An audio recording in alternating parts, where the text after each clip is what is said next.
Hello, yeah, very good afternoon, everyone. So, my name is Tessin. So, now we are going to start with the topic of business environment. Okay, so basically, business environment होता क्या है? So, we'll discuss in detail and what are the features and what are the components and how it will impact on our business. So, we'll discuss in each and everything in detail. Okay, so business basically अगर कोई person करता है business, so the main purpose is to get the earnings.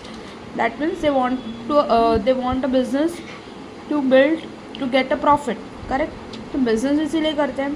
सो अगर कोई बंदा business करता है तो what are the things which are impacting on their business. Correct. तो दो मेन फैक्टर्स होते हैं, that is internal and external. Okay, so will discuss in detail regarding internal and external factors जो बिजनेस करने पे हमारे को इम्पैक्ट पड़ता है. ठीक है, so will discuss in detail. Yes, so these are the two things which are impacting on the business. So first one is internal environment. Okay, so internal environment में क्या होता है कि हम लोग का जो कंपनी के अंदर की जो चीज़ें होती है जिसके थ्रू बिजनेस पे इम्पैक्ट पड़ता है. जैसे कि फर्स्ट वन हम लोग पकड़ते हैं प्रमोटर्स. प्रमोटर्स मतलब ये होता है जो कंपनी को स्टार्ट करते हैं. ठीक है, तो उनके रहने और ना रहने से पड़ेगा कंपनी को फ़र्क. तो इसी रीज़न से प्रमोटर बहुत ज़्यादा इम्पॉर्टेंट प्ले करते हैं. देन अभी जैसे कि बिजनेस अभी कोई कंपनी है, उनका कोई मिशन होगा, कोई ऑब्जेक्टिव होगा जो उन्होंने बिजनेस वगैरह स्टार्ट किया है. तो objective is also the part of the internal environment. And second है मैनेजमेंट स्ट्रक्चर एंड नेचर मतलब वो कौन से टाइप का बिजनेस कर रहे हैं. मतलब जैसे कि IT सेक्टर हो गया या फाइनेंस में हो गया या बैंकिंग में हो गया. तो ये सब भी इम्पॉर्टेंट करता है कि उनको किस हिसाब से डील करना है.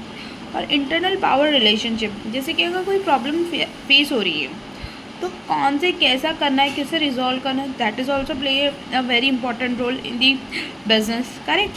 HR हो गया. HR मतलब ह्यूमन रिसोर्सेज. जैसे कि अभी कोई कंपनी में जॉब का रिक्वायरमेंट हो रहा है तो वहाँ पे कौन से बंदे को किधर कैसा हायर करना है, तो that is also play an important role. And plus R&D, research and development, मतलब कहाँ पे रिसर्च करना चाहिए, कहाँ पे डेवलपमेंट का ज़रूरत है. So that is also part of the internal environment. तो ये सब चीज़ें होती है जो इनसाइड द कंपनी होती है. ओके, एंड सेकेंड है हमारा एक्सटर्नल एनवायरनमेंट. तो एक्सटर्नल एनवायरनमेंट क्या होता है, जैसे कि माइक्रो एंड मैक्रो होता है. Okay, so the thing is external क्या होता है कि जो बाहर के रिलेटेड होता है इन्फॉर्मेशन. सो एक्सटर्नल एनवायरनमेंट क्या होता है कि बेसिकली क्या होता है कि कस्टमर हमारे हाथ में होते हैं क्या, नहीं होते हैं. तो ऐसी चीज़ें जिनका बिजनेस पे इम्पैक्ट होता है आउटसाइड द कंपनी, आउटसाइड के थ्रू. ठीक है, तो यहाँ पे कौन कौन होते हैं. पहले बात तो कस्टमर है जिनके थ्रू हमारे ऊपर इम्पैक्ट पड़ता है. एंड सप्लायर है, कंपटीशन है, पब्लिक है, फाइनेंसर है, एंड मार्केटिंग इंटरमीडिएटरीज हैं. ठीक है, और माइक्रो को ये भी कहा जाता है कि टास्क एंड ऑपरेटिंग इसको ये भी कहा जाता है. ठीक है, so second will start going ahead with macro. Okay, macro it include economic, social, cultural and natural, technology, political and demographic I think so.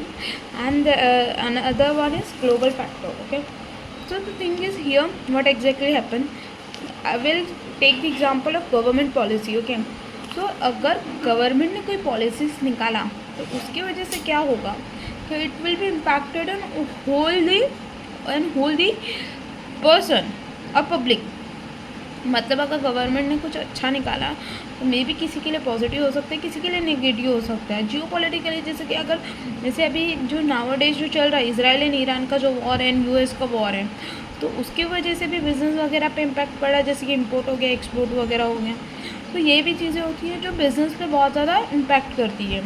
जैसे कल्चरल हो गया. ठीक है, नेचुरल क्लाइमेट, जैसे कि अगर कुछ नेचुरली कुछ फ्लड वगैरह आता है या कुछ हो जाता है, तो जैसे सुनामी आ गई, ये सब हो गया, तो उसकी वजह से भी होता है. जैसे अभी टेक्नोलॉजी, जैसे कि अभी नाउअडेज IT के स्टॉक्स वगैरह बहुत गिर रहे हैं. बिकॉज AI का जो न्यू टेक्नोलॉजी है उसकी वजह से गिर रहा है. तो मेन रीज़न क्या है कि ये सब जो बहुत सारी चीज़ें होते हैं जिनके ऊपर मार्केट की वजह से या कोई भी अनसर्टेनिटी की वजह से बिज़नेस पे इम्पैक्ट करता है. तो इसी रीज़न से ये सब चीज़ों को अपने सिलेबस में ऐड किया है. ठीक है.